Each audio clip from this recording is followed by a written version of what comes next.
Suswagatam, and welcome to our Sunday edition of Gyan Ganga Words of Wisdom on our Virat Hindustan Sangam social media channel. Today is episode number 245, and I'm speaking for a change from the city of Mangaluru in Karnataka, unlike earlier programs when I used to speak from Mumbai, and compliments of the festival season, especially Ganesh Chaturthi, to all our viewers across the globe. And today we are discussing the state of the Indian Union and Maharashtra state election.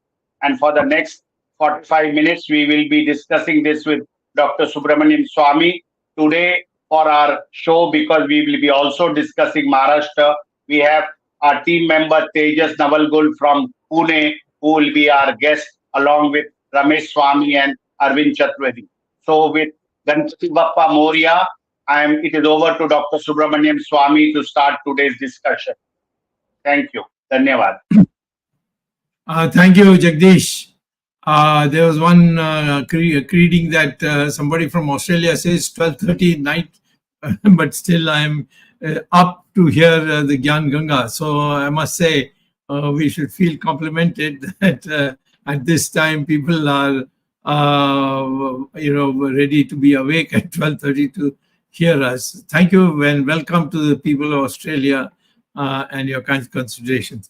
I see the question basically today is that we are a union of states. We are not a federation. The word federation should never be used because we are not a federation.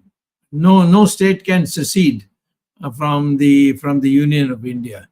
So Union of India with the states, we have states for purpose of simplicity. Now these states are extremely important because some of them have a very large population. Some of them have enormous economic power. Some of them have factories. All these things put together, it's important for us to look at the state situation and see how we are going. Now, for us, in this program, I must say that we are all we are all parts of the BJP. And although we try to be objective in these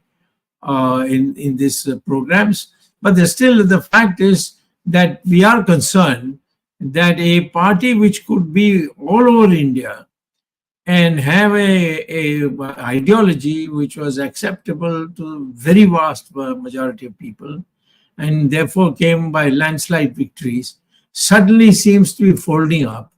And the key turning point of either going down the hill or climbing up is Maharashtra, because Maharashtra is a unique state. It's a very large state, number one. Number two, it has a huge number of industries. It has a financial system, the financial institutions. There's nothing that Bombay doesn't have more than any other state in the country. So Bombay, of course, I also feel privileged because I was elected by Bombay Northeast twice, once in 77, the other in 1980, to the Lok Sabha. And Jagdish Shetty is from Bombay. And Maharashtra, we have got today, people who will be speaking, so they'll be identified. Tejas Navalgul, who usually stands behind the screen managing the electronics, is today as a Maharashtrian coming forward. I want you to put this question: what is going to happen in Maharashtra? We won twice, last two elections, with a very large margin. But in the process, there has been fragmentation. And today there is a doubt whether BJP can win Maharashtra. And for that, there are a number of reasons I've seen. For instance, I'm in the Bombay High Court fighting for the Pandharpur people, who are very large numbers, are great worshippers of a form of Lord Krishna. and Rukmani. And suddenly, the Congress, of course, was originally interested in taking over because there was so much money. But it was the our chief minister who pushed it after becoming chief minister of a BJP government and has taken it over. And in fact, he has taken over, he has ordered the taking over of even the religious duties, which is forbidden by the Supreme Court judgment in another case of mine, which is the Sabanayak judgment, where the court said the only thing that the government can intervene in a temple is if there are financial mismanagements, then they can enter, rectify it, and return it back. But they cannot touch the religious part. But we have violated that. But we have not done it for churches. We have not done it for masjids. We have not done it for Waqf boards. Nothing. And for a little Waqf board thing, there was such a halla gulla that the government of India backed out recently. So this targeting of Hindu temples is now spreading in a big way in Maharashtra. And it could therefore lead to a destruction of BJP. Not to mention that it could, we have had this situation where if we could change it, the government of our central party has decided to appoint Gadkari as a person for managing the elections. He's an extremely competent person. I know him personally, and he is a man, no nonsense person. So far, sidelined, but now Modi has to bring him. The only hope is if Gadkari goes around Maharashtra and campaigns, it's possible it can change. But my own feeling, judging by the reaction of the people, thanks to the travels I have done with Jagdish and his colleagues, I have found that the mind seems to be made up that we can, do away with BJP and get whatever BJP could have offered to us, we can get from others. For example, this coalition, which includes Congress, also has Shiv Sena. Shiv Sena has not changed any of its ideological view. And there's a very strong possibility that Uddhav Thackeray may be proposed as a chief minister candidate, in which case, in my opinion, it's going to be a really tough fight. And particularly our candidates who are there seeking, they are no match for him. And I think Thackeray was with us. And I can tell you one secret. Towards I think Jagdish Shetty was also in that meeting. One day, suddenly I got a phone call from Balasaheb Thackeray saying, come to Bombay right away. I want to have you to have dinner with me. And so I went. When I sat there, his wife was there. His two sons were there. His son was there, and his son's son was also there. So it was a family meeting, and there he told me, promise me one thing, because I am going to die in a few days. I don't know how he had this premonition. So I'm going to die in 2 days, but promise me that you will be there to help Uddhav whenever he wants. And so far, Uddhav has never wanted help because he's smart enough in himself to do it. But I believe that his commitment to Hindutva is very strong. And he's a very straightforward person, frank person, educated person, speaks very in an articulated way. So he is a person who would appeal to the Maharashtrians. I don't think that our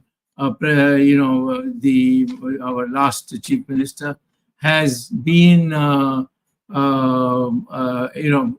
has been making that impact. In fact, I was shocked when he went and sat where the pujaris sit in the Pandharpur temple,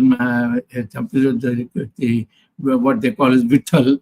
Vitthal, I think, is, if I'm not wrong, is Krishna, or some people say is some other version of Krishna. I don't know about it, but it's called Vitthal. It's everything looks like Krishna, and Rukmani, of course, everybody knows, and therefore him going and sitting on the place of the priest, and then having a make believe thing, which has hurt the sentiments of the Maharashtrian people, who have always been the Hindus there have been very, very very religious type of people.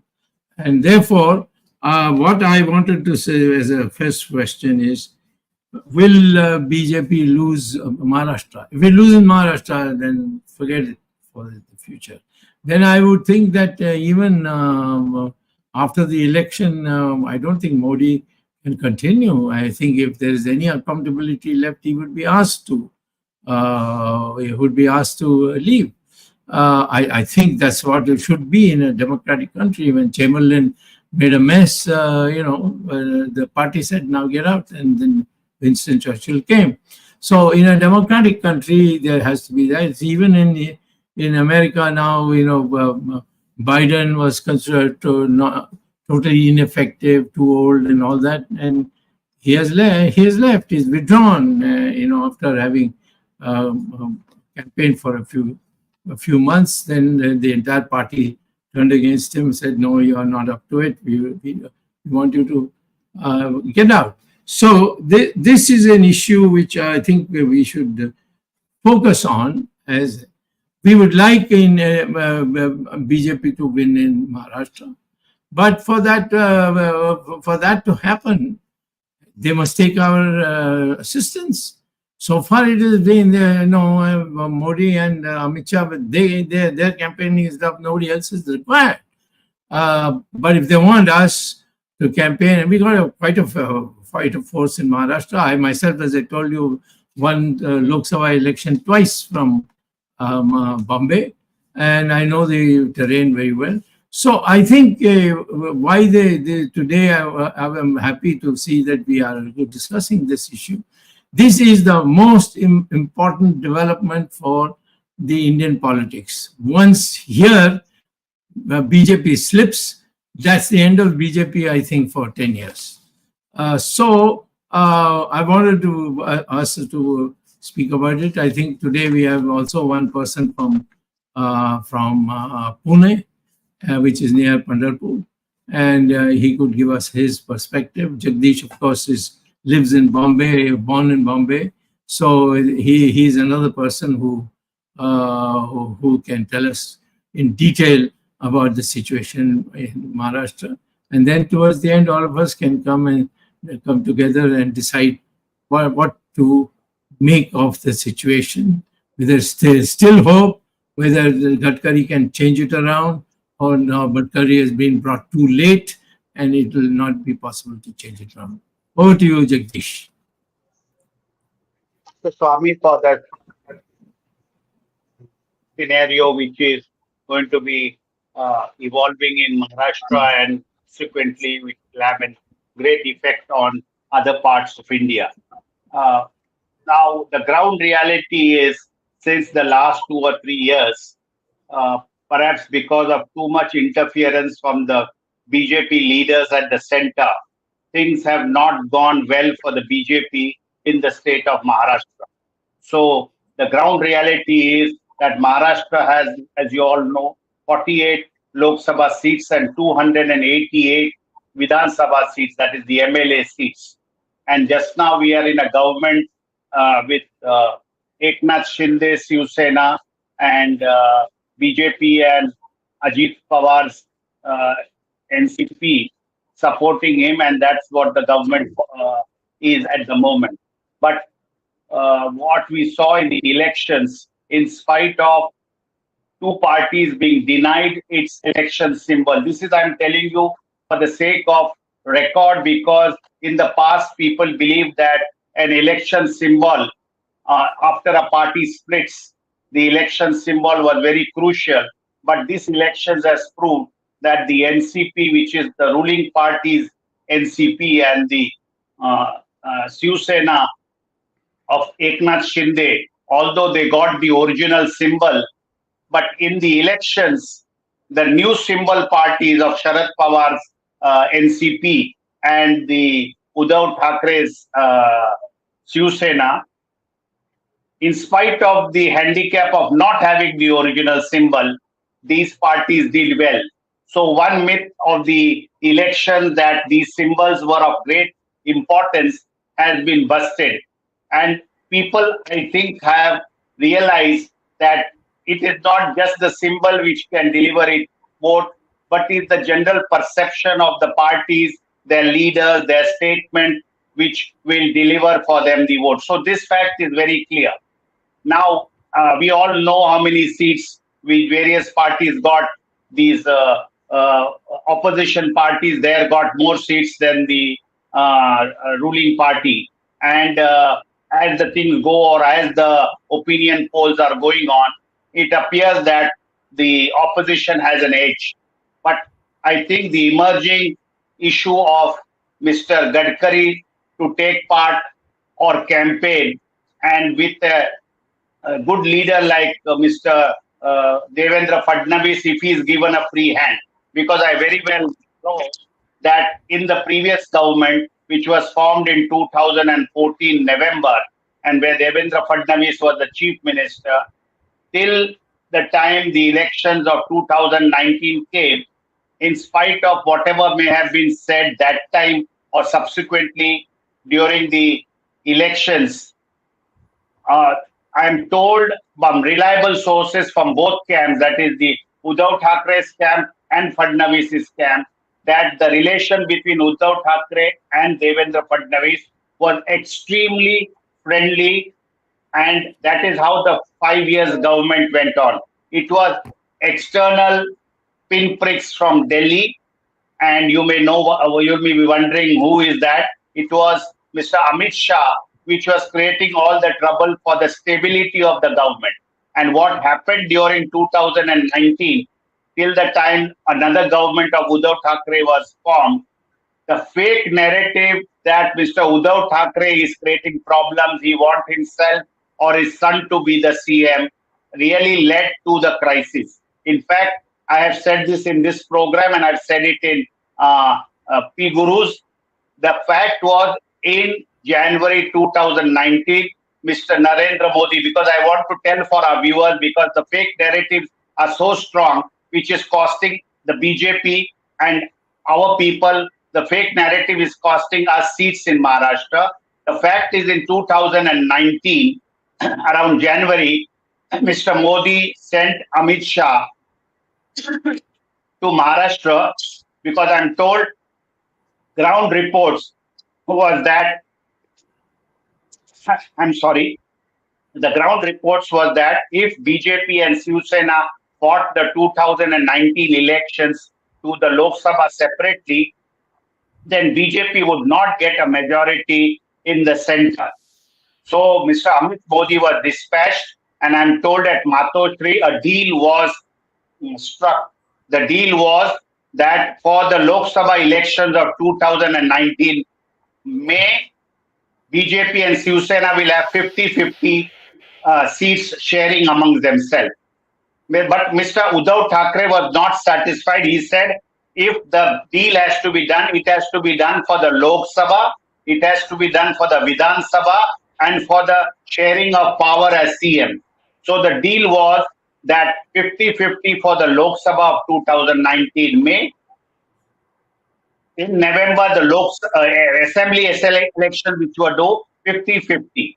And CM's post 2.5 years first for the BJP and 2.5 years second for the Shiv Sena. So what happened was, the 50-50 formula worked out well for the Lok Sabha in 2019 and for the Vidhan Sabha in 2019.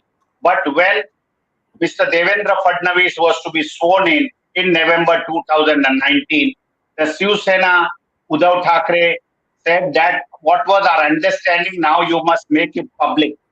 But Amit Shah, I'm told, refused to make it public. That is, the CM's post for the first 30 months will be of BJP, and the next 30 months will be of a Shiv Sena nominee. I'm making it clear, neither was Mr. Uddhav Thackeray asking for his son, neither was he asking for himself. But as this assurance was not coming, Uddhav Thackeray thought that after 30 months he will be fooled. What happened in some parts of Karnataka and what happened, as you know, in Uttar Pradesh when there was seat sharing between two parties. That after the first initial 30 months, they did not keep their promise, and this would happen. Why am I taking more time and giving you the background? Is for viewers, especially those who are BJP supporters, to understand it was Amit Shah who led to the breaking of the age-old alliance between the Shiv Sena and BJP, and it is not the Shiv Sena which broke the alliance. And rest is it. The rest is history, because people will say, but why did he leave? Why did he team up with Congress and all that? But don't forget, during the emergency, Bala Sahib Thackeray had supported the Congress and Indira Gandhi. Even in Dr. Swamy's 1977 elections, Yeah. he was initially against us, but finally he came to know that Dr. Swamy is a fighter. Then he sent him a word, please come and meet me before the March 1977 Lok Sabha elections. And Dr. Swamy, that was S.M. Joshi, N.G. Gore, and others had intervened, who were part of the Janata Party and the Sangh Parivar. But Dr. Swamy said, I will not come and see him before the elections. I will come and see him after the elections. And when Dr. Swamy went to meet him after the 1977 March Lok Sabha election, in which Dr. Swamy was victorious, Bala Sahib said, "Tum mard aadmi hai." He said, you are mard aadmi, that in the campaign, although you would have wanted our support, but you took a stand that I'll come after the election. So Bala Sahib is not that he has not sided. You must have known that when Pranab Mukherjee was the presidential candidate, when the other lady, Mrs. Patil, was the presidential candidate, both times Bala Sahib Thackeray supported the Congress nominee. So it's not that Bala Sahib color was not known and people did not know of Bala Sahib. But anyway, coming back to our main point, now that the elections are very close, all the surveys are saying that the things will not going to be very rosy for our alliance. And I don't know. I think both Ajit Pawar and Mr. Our friend Eknath Shinde will be in the dustbin of history after the election results come. Definitely, the parties which will matter is BJP, because ultimately BJP will and has to rule Maharashtra if we have to rule Delhi. So BJP is the front runner as far as the present parties are concerned, and then there is the other group of Uddhav Thackeray, Sharad Pawar's SP, and the Eknath Shinde's, Sharad Pawar's this thing, and then the Shiv Sena of Uddhav Thackeray and the Congress. Although, in fact, Congress I and NCP got oxygen because of our not agreeing and honoring the January 2019 pact. We should have honored the pact, and the Congress and NCP were actually in the ICU, and they would have been finished in the 5 years of our regime. But unfortunately, they got oxygen, they came out of the ventilator, and they became the ruling party in Maharashtra. Now, what is the importance of Gadkari and Mr. Devendra Fadnavis doing this campaign or doing the campaign together? All these 5 years, the BJP leadership has neglected the voters and have neglected the Hindutva agenda and have neglected anything for what the workers wanted. The BJP workers have not got any great thing in the last 5 years. All posts have been cornered by the other alliance partners. The BJP worker is snappy. The Sangh Parivar is not as enthusiastic it was in the earlier election of 2014.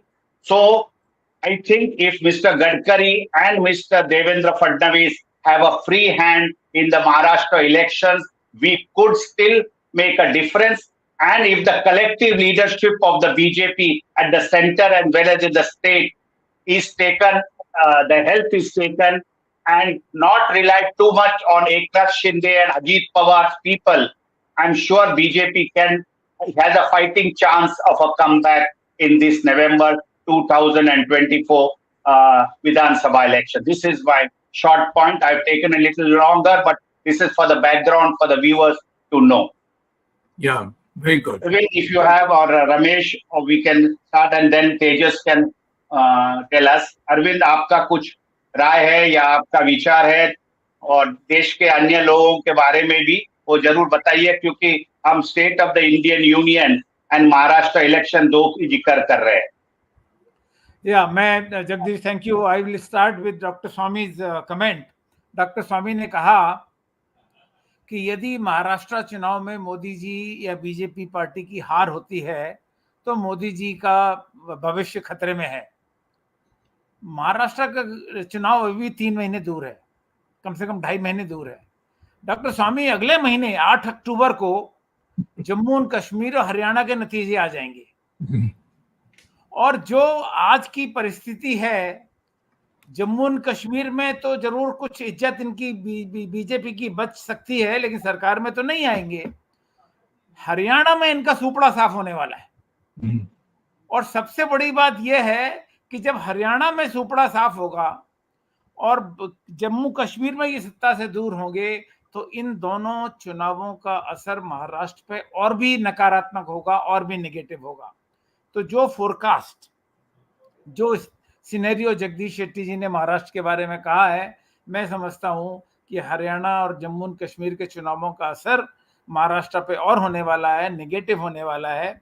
और नितिन गडकरी जी भले ही चुनाव के in charge हैं, लेकिन नितिन गडकरी जी को इसलिए भी बनाया गया है कि उनको आरएसएस का थोड़ा नजदीकी समझा जाता है बनिस्बत की मोदी जी के, क्योंकि हमारे बीजेपी के अध्यक्ष जगत प्रकाश नड्डा जी एक बयान पहले ही दे चुके हैं कि बीजेपी को अब आरएस की जरूरत नहीं है. हालांकि उसमें खुद डैमेज को उन्होंने संभालने की कोशिश की, लेकिन हो नहीं पाया.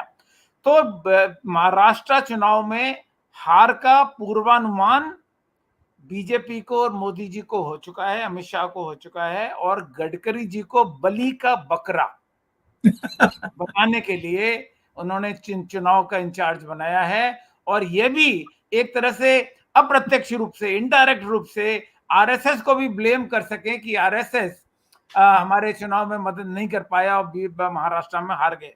एक थोड़ा साइंटिफिक चीज है कि मार्केटिंग की भाषा में एक शब्द होता है पोजीशनिंग. तो बीजेपी और कांग्रेस अभी भी अपने ओरिजिनल रूप में है, लेकिन एकनाथ शिंदे की शिवसेना जो एक्चुअली ऑफिशियल शिवसेना है, और अजीत पवार की एनसीपी जो एक्चुअली ऑफिशियल एनसीपी है, इन दोनों ने अपनी पोजीशनिंग खो दी है.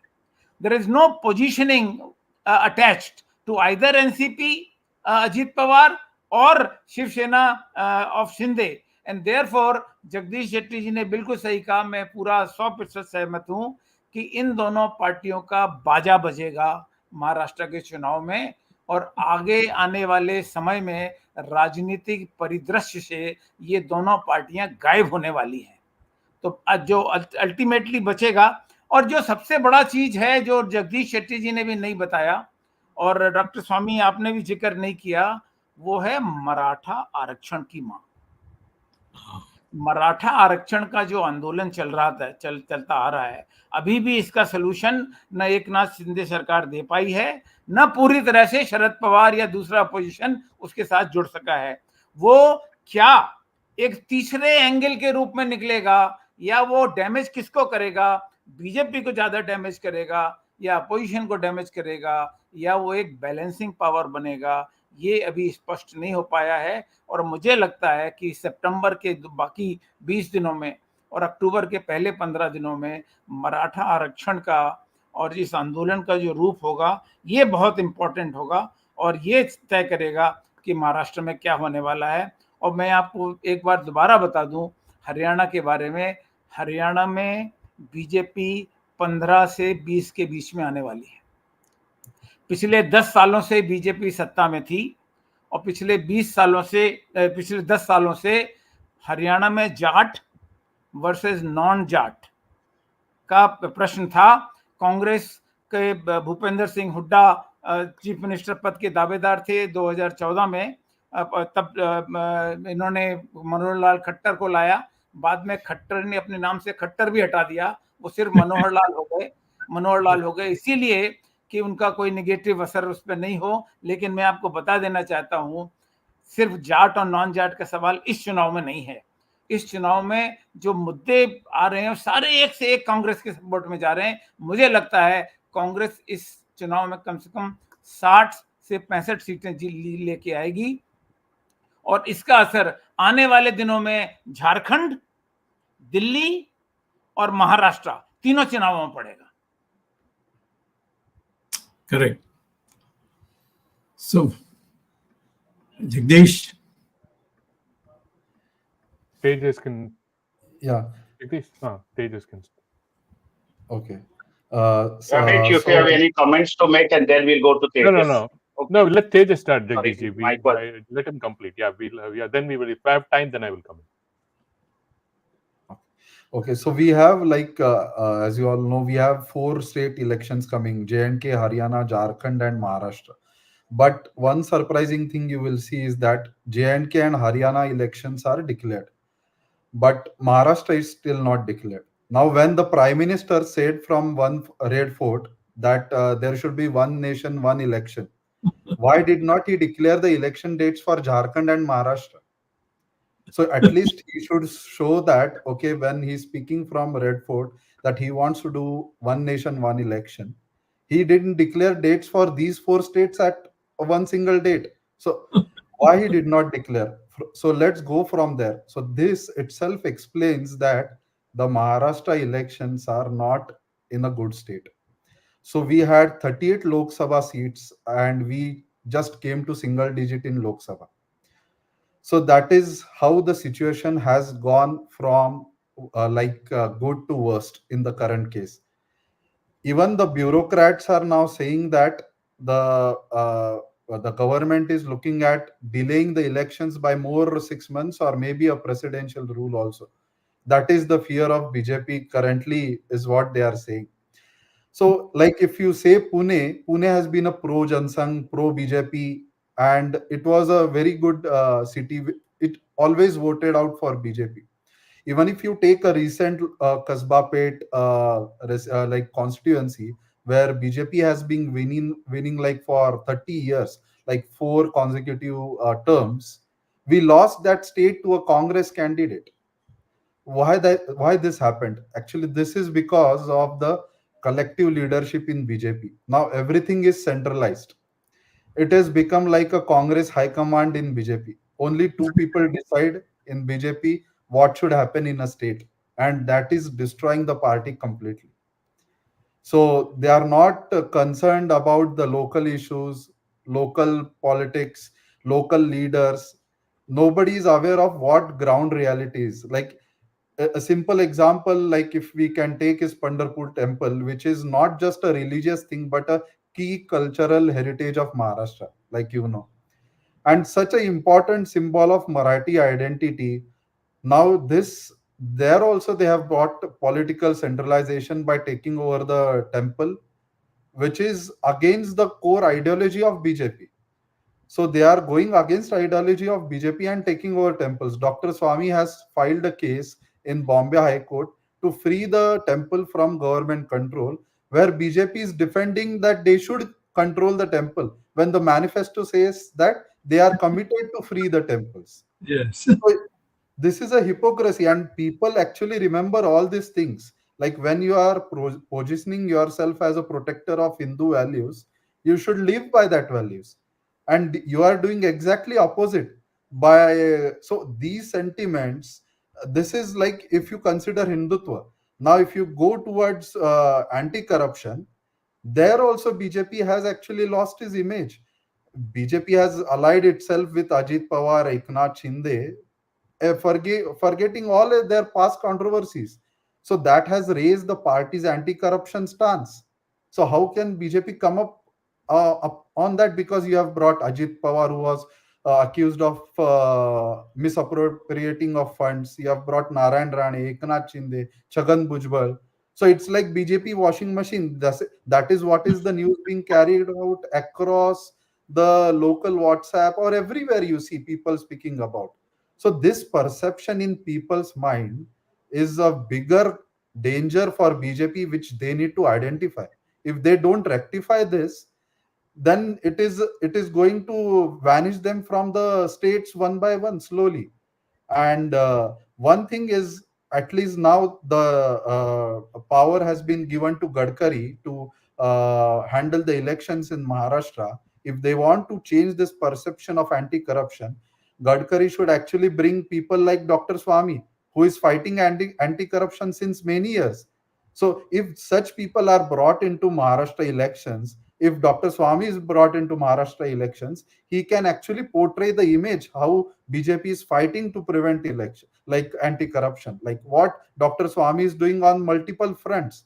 So the perception from people's mind needs to be changed. Currently, what is happening is every voter in Maharashtra is thinking that Modi's policy is just that they need to break traditional alliances for the having power, sake of power. So it has become a power politics, actually, only power game. So that breaking of alliance is creating distrust among the voters in Maharashtra. So ideally, BJP should concentrate on that. Then another thing is the local issues. What they are saying is they are not concerned about what is happening on the ground. They are fighting on national issues in local elections, and that has no relation. People are not able to connect. They want to know what how the state can help us for their day to day needs, be it agriculture, be it whatever the reservations are going on. But instead of that, the central leadership is only focused on bringing national issues, which is actually causing a damage to the BJP. So what I think is, like, first BJP, what it needs to do is rebuild the trust. And they, for rebuilding the trust, like, they need to first connect with the regional sentiments, what the voters want, what the policies they want to align, what is the interest of Maharashtra, the people living in Maharashtra, and not what you think is sitting in center, what the two people think actually. Because only two people currently are taking every decision in any state. So the local leadership is not even consulted. And the arrogance is that in the recent times, I even got the calls that VHP leaders in Pune, the BJP leaders are not even picking up the calls of VHP leaders. That is the arrogance they are showing. So many of the BJP, You some of mean them, Vishwendra Parishad? You mean yeah, Vishwendra Parishad, yeah, not yes, Virat Hindustan Sangam? yes, that is right, correct. So they are actually there, they are living in their own gala land. Instead, they should come on ground and see what the locals want. They should avoid centralization of power to only two people, but instead do a decentralization, assign the responsibilities to the local leaders, and not import leaders from other parties. We have only imported all corrupt leaders from other parties, and forgetting many BJP local leaders who are working for the party for many years, more than 30 years, 40 years. There should be transparency. There should be accountability for each of the leader who is working on the ground. Currently, every only two people decide what they want to do in Maharashtra, irrespective of what is happening on the ground. So the campaigning strategy should be changed. The local conflicts, if they are, that needs to be said. What they did with Shiv Sena was the worst thing. People did not like, because that is, you are splitting the party for just the power, gaining the power. If you want to win the elections, you win with good strategy, good policies, do betterment for the people, check local issues, don't do anti-Hindu task like taking over temples, for which Dr. Swamy, who is in BJP but has to go into court for referring the temples. How can you fight anti-corruption when you are taking corrupt leaders in your party? So see, these little bit things, they do change the perception of common man, and that is impacting, and people are losing trust in BJP. And that is why we saw what we saw in the Lok Sabha elections. BJP turned from 38 Lok Sabha seats to a single digit. So and the other parties are gaining in that, so we should not be in a comfort zone that the Congress or the Uddhav Thackeray's party has never left what they are doing. They are speaking on correctly on the pain points of BJP. And BJP does not like, if you take the recent issue of Shivaji Maharaj, a statue that has created a lot of controversy involving allegations of corruption, because now that is a very significant issue. It has never happened in the history of Maharashtra that a statue of Shivaji Maharaj, which was constructed, inaugurated by Narendra Modi himself, we saw that what happened to the statue. So the Maharashtrians find the legacy of Shivaji Maharaj very close to their hearts. So that is how BJP is actually causing destruction to itself. So they should stop that, and I would say that the Narendra Modi should actually stop breaking the alliances for power, and instead, if they want to win, the BJP wants to win elections, they should address internal issues, focus on the local concerns, connect with the voters, and I think that will only help, because anti-incumbency sentiment in the Maharashtra is actually increasing. Yeah, that's what I would like to say. Jagdish, So, can I come in? Okay. Sorry, Jagdish, you said something? He I called you said by you the. can give your comments. Okay. Yeah. Tejas, thank you. It's an excellent. For the first time, I think you hit the ball out of the park. Okay, so you don't have to be nervous, and you are very clear in your thoughts, and you laid it out. And a lot of people are appreciating as well. So, Dr. Swamy, I just want to address the first part of today's topic, the State of the Union. Yes. Dr. Swamy, there are 3 or 4 important points for us to say what is the healthy state of the Union. First one is the Constitution, the status of the Constitution where we are. Second, what we call as national security. Third, economic security, correct? And the last and final one is probably the social security, what we have, what is prevalent in the country in the social causes. This government has failed us in all the 4. I'll tell you the reasons why, Dr. Swamy. Irrespective of what's happening, the Constitution has not been, just for the namesake, it has been held up and talked and necessarily not being enforced. No rule of law is being enforced anywhere. Take a look at national security, Dr. Swamy. China, as we have discussed in this channel hundreds of times, still, in spite of you calling Modi a white-faced liar, in spite of Koi Aaya Nahi, whatever he's saying, in spite of us calling him out, he still hasn't taken any action. So that is a disaster.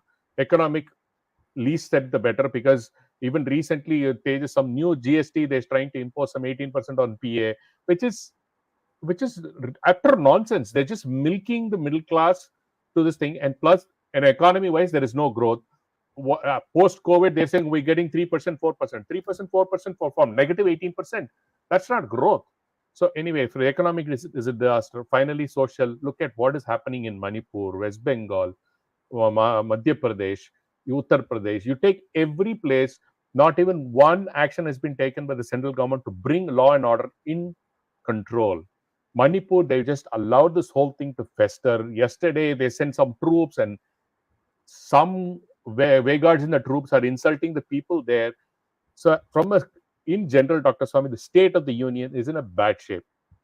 All Modi is interested in is, what is my next election campaign? When can I start doing my next Jumla? When can I start?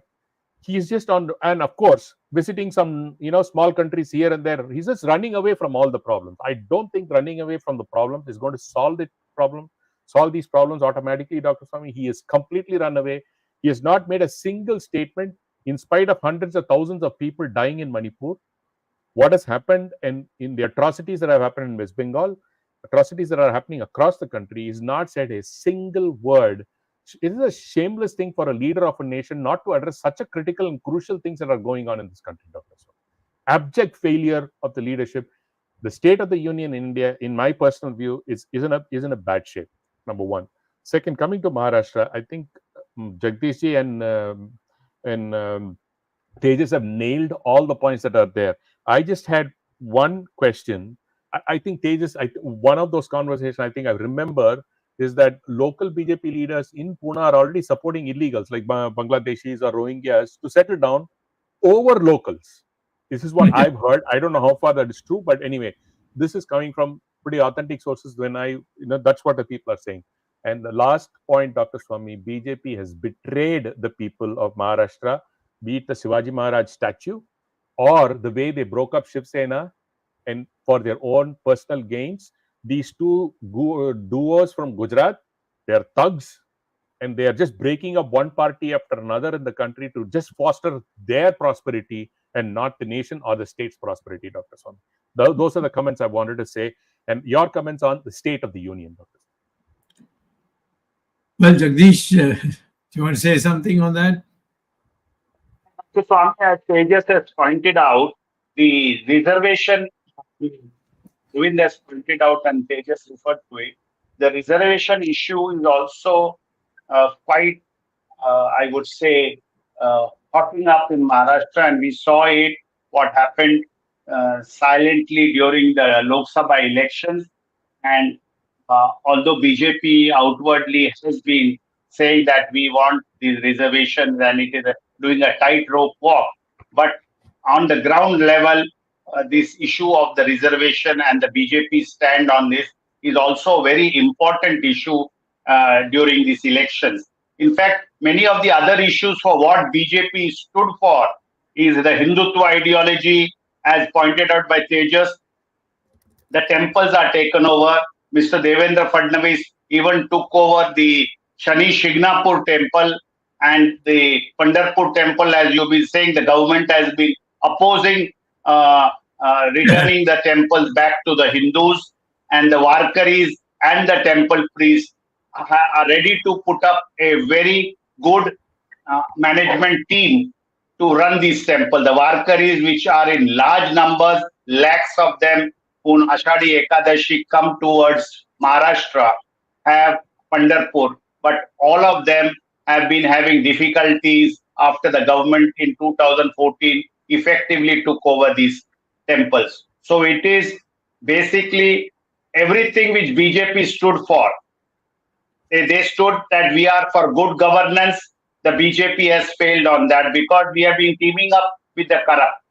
We have said that we will simplify the rules and regulations and the structure and make one window clearance on all these issues. BJP has not lived up to the expectation. So the party with the difference, now people are indifferent to them.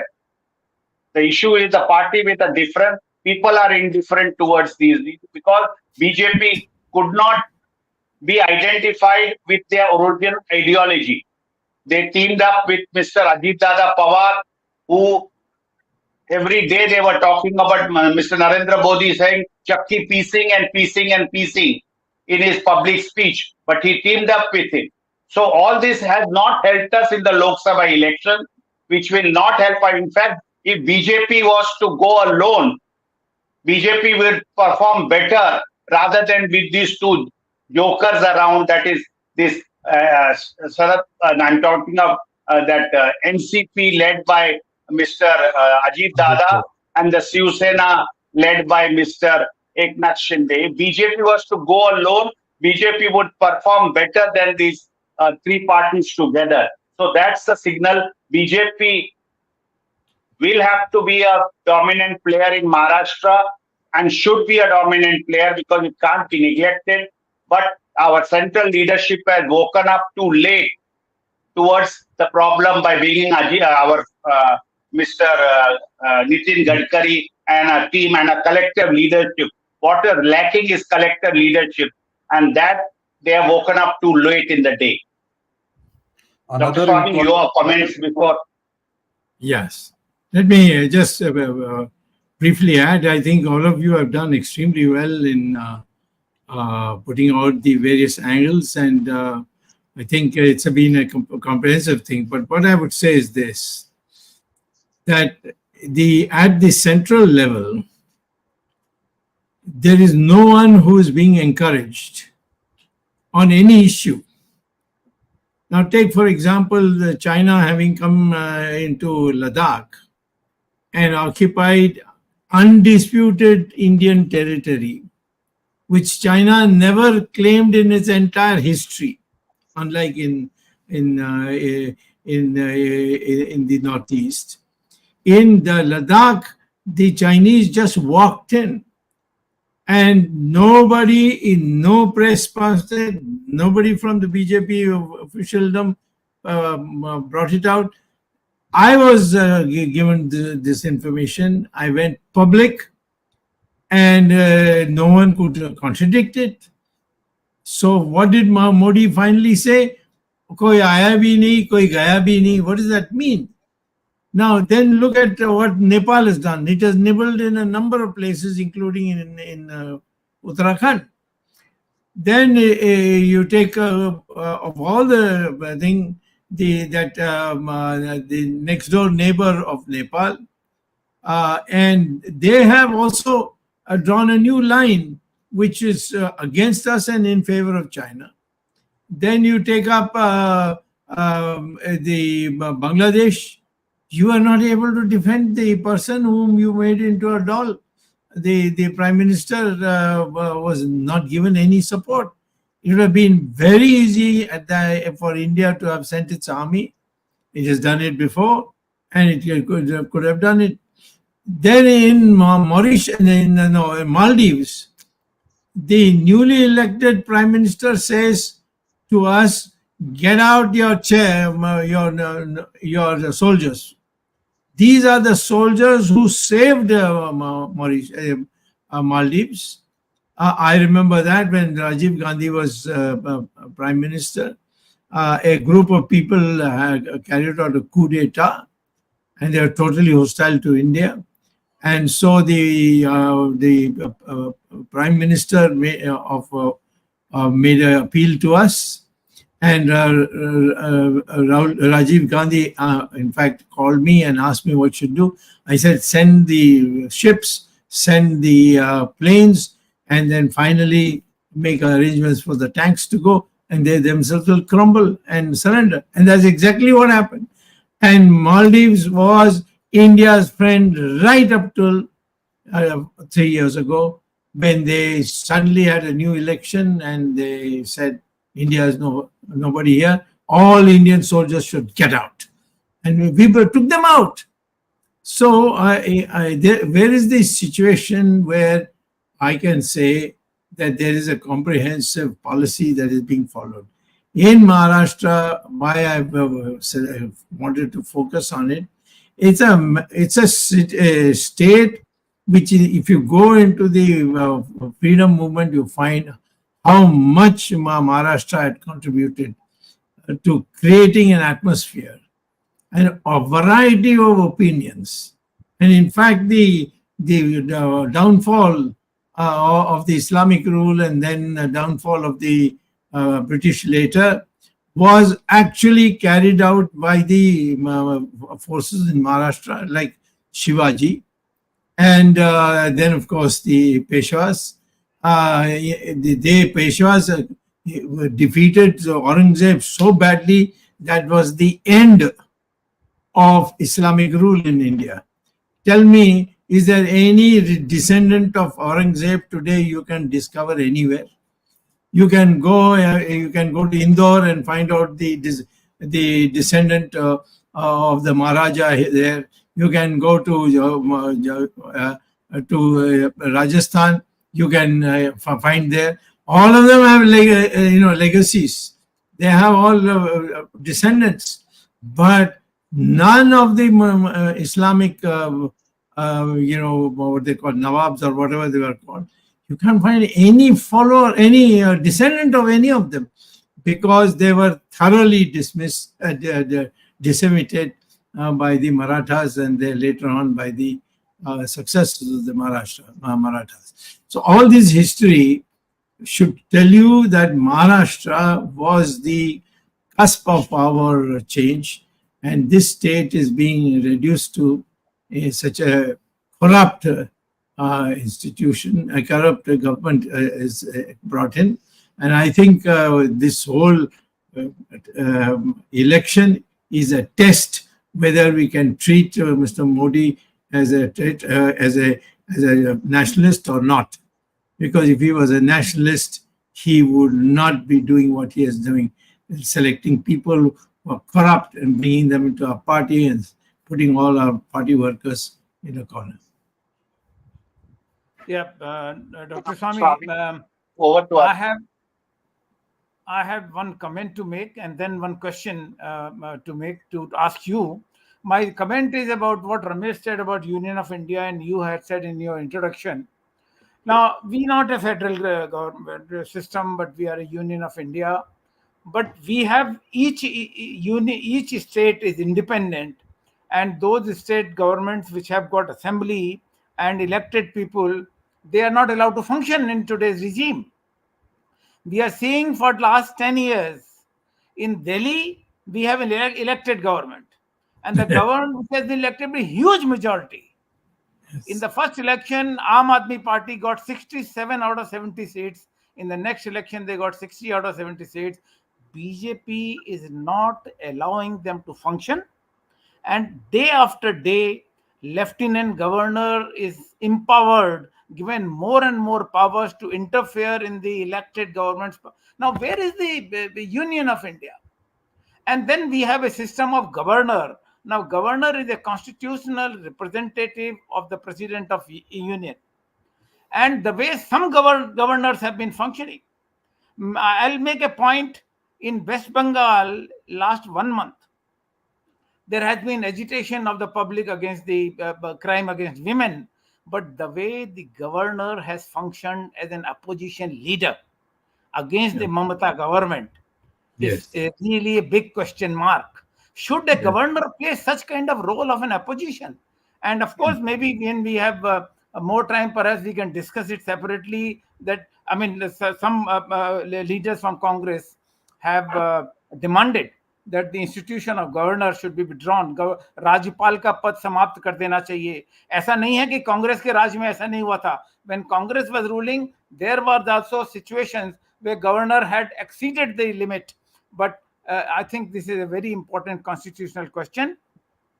Should the governor play a role? Yeah. No, yeah, go ahead if you're finished. Yeah. So, well, my last question, which is very important and relevant to even Maharashtra election, we have been talking about, Congress has been talking about, an entire opposition has been talking about caste census, Jatiya Jangadna. And there has been a debate in the last session of parliament on caste census. And the biggest turncoat in the Indian political history, Mr. Nitish Kumar, had conducted caste census in Bihar when he was with RJD.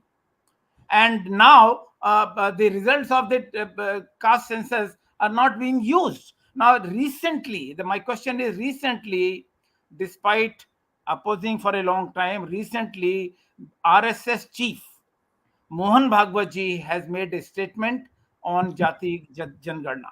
He said if it is for political purpose, it is not good, but if it is for development, so it is a middle road kind of thing. He is not even opposing caste census. He is not even supporting caste census. Tejas and Jagdish have given a detailed analysis of Maharashtra because they belong to Maharashtra. I did mention about Maratha issue. So what do you think, Dr. Swamy, is going to be the impact of this caste issue in the Maharashtra election? Well, you see, the question always has been in Indian politics that the caste issues are more or less frozen, but a fraction breaks off. So when you look at Mrs. Gandhi losing, she didn't lose all her votes. They still ended up getting 39% of the vote. So, I mean, they normally would get 43, 44, 45. And they'll get an absolute majority. So in the Indian electoral system, it doesn't require much to topple a government. You just reduce 5%, 6%, you will find that that government will go. You, after all, see also our BJP, their vote percentage has not crashed, but still you are gone and lost your majority. The Prime Minister himself went from 5 lakh margin of victory in 2 elections to just a lakh, and nobody knows whether those lakh came as genuine votes or something else, because there are all kinds of rumors going on in Varanasi. So I think people should understand that democracy is a very sensitive thing. You don't need to go from here to there. If you cross the line, that's enough. You get rid of these people. So I personally feel that in the national level, BJP, because of its cadre and so on, can always come back. You'll take 19, when BJP was formed, that was in 1980, and a subsequent election took place in 84. We got only 2 seats. And then Mr. Vajpayee's, Gandhian socialism. He was trying to sell Gandhian socialism, and everybody said, "What nonsense is this?" Then Mr.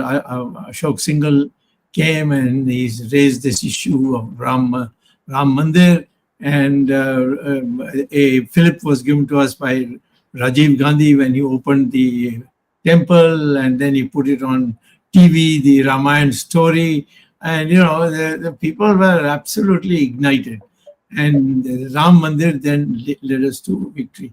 But this time the Ram Mandir didn't help you at all. Why? Because those bhakts have all found out that BJP is not a sincere party. It's a hypocritical party. Now that is the image that we have to remove of BJP, and say that we mean what we say and we say what we mean. And only then it can be done. Modi is going to all these Islamic countries and saying things which is not in our manifesto. He recently went to Brunei. His speeches are not being published here, but I got a copy of it. It's amazing, the kinds of things he said. And he was willing to say, even to go to the extent of saying that we are so close to Islam and so on. What is the need for a small country like Brunei? Why did you go to Brunei? The President of India goes to Brunei, there will be no objections. But the Prime Minister, who is in charge of the entire administration, he's going to all these chota countries, because none of the big countries are inviting him. So, we have a problem, and I hope the Maharashtra, either way of the result, gives enough shock to the BJP to reform like we did in 1984. With only 2 seats we won in Parliament. Then we changed our whole thing. We came out more openly for Ram Mandir, and that whole movement led us to finally to victory.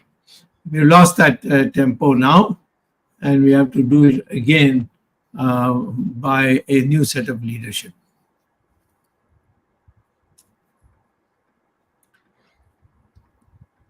Another important point just I wanted to tell is many industries from Maharashtra are being moved to Gujarat. So that is also a very hot issue between the people who are staying in Maharashtra. And like you take recent example of Vedanta Foxon, which was supposed to set up in Maharashtra, is now getting set up in Gift City, which is in Gujarat. So these things are actually impacting the people, and we already know what a budget was done, where no relaxation was given to the middle class, like high income tax, GST, inflation, and savings are getting impacted. Rather, they are being taxed. So all these issues are also very important in the Maharashtra elections, which the BJP is neglecting. Rather, they should focus and see that these things of moving out industries does not happen just to please somebody in 2 people in the center, is what I would say. Thank you, Tejas. Okay, Dr. Swamy, you want to say something? No, I'm just saying, I think it's now your turn to wind up. Oh, no. Before I give it to Yes. Arvind Chaturvedi, I just wish to make an announcement that Virat Hindustan Sangam, that is VHS, will be celebrating Dr. Subramanian Swamy's birthday in Shringeri in Chikmagalur district of Maharashtra, and we have a 2 days event on 14th of September, Saturday, and 15th of September, Sunday, which is Dr. Swamy's birthday. So we will be celebrating there. Our delegates list has been closed, so it is only for the people who had registered. So we'll be having this 2 days event, and we will be seeking blessings of goddess Shardamma and the Jagat Guru Shankaracharyas of Shringeri Mutt. So I tell all our VHS members who have registered to please look out on your emails and various groups and follow the instructions and be there on time on the 14th of September at Shringeri, Chikmagalur, Karnataka. And due to this today's program, our next Sunday's Gyan Ganga Words of Wisdom, we will not be able to have. So next Sunday's program is cancelled. Over to Arvind Chaturvedi. Thank you. Dhanyawad. Thank everybody. We already crossed about 70 minutes, and normally our length of the program is 60 minutes. And this subject is so wide. And when we talk about union of state, in fact, I wanted to ask two more questions. My first question was shortened because of time. I could not ask Dr. Swamy the Congress joining National Conference for Jammu and Kashmir election, where the National Conference has announced that they will restore 370 Article 370 if they come to power. I wish they never come to the power. They anti-India government. And the second issue was the Akhilesh Yadav accusing the UP chief minister of encounter based on caste. One Yadav dacoit was encountered in a criminal case, and then he has been saying that he was. Of course, this issue is open to the inquiry, but the other issues maybe some other time we'll discuss. These are also issues related to the federal system, not federal system, union government system of India. Thank you very much, Dr. Swamy. This was very interesting episode, and the reflection is seen here in the comment section, where the viewers are also commenting how participative they are today. Thanks, Tejas, for making a debut in our program. And of course, he belongs to Pune, so he has an expertise on Maharashtra politics. Thank you, Jagdish Shetty ji and Ramesh Swamy ji, for participating and making it more interesting for our viewers today. Though we could have, if we had more time, we could have devoted more time to Maharashtra election, or as I said, we skipped Haryana election, which is also equally important. Except the coming Sunday, where we'll be in Shringeri and will not be participating in the next episode of Words of Wisdom Gyan Ganga. So our next episode will be on 22nd September, Sunday, instead of 15th, because we all will be there in Shringeri, Karnataka on next Sunday, celebrating Dr. Swamy's birthday. Thank you very much, viewers, for joining us. And I also thank the technical team led by Swaminathan, Tejas Navalgol, Gadgi Rakesh, Ishwar Iyer, Vishal Mehta, Ajesh Nair, and Gurdat Sethi ji. With no program on next Sunday, I wish all the viewers a happy Ganpati festival and happy Onam for the Malayalis. Thank you very much. We'll be meeting on 22nd September. Till then, Namaskar, Jai Hind. Jai. Ganpati Bappa Moria. Yes.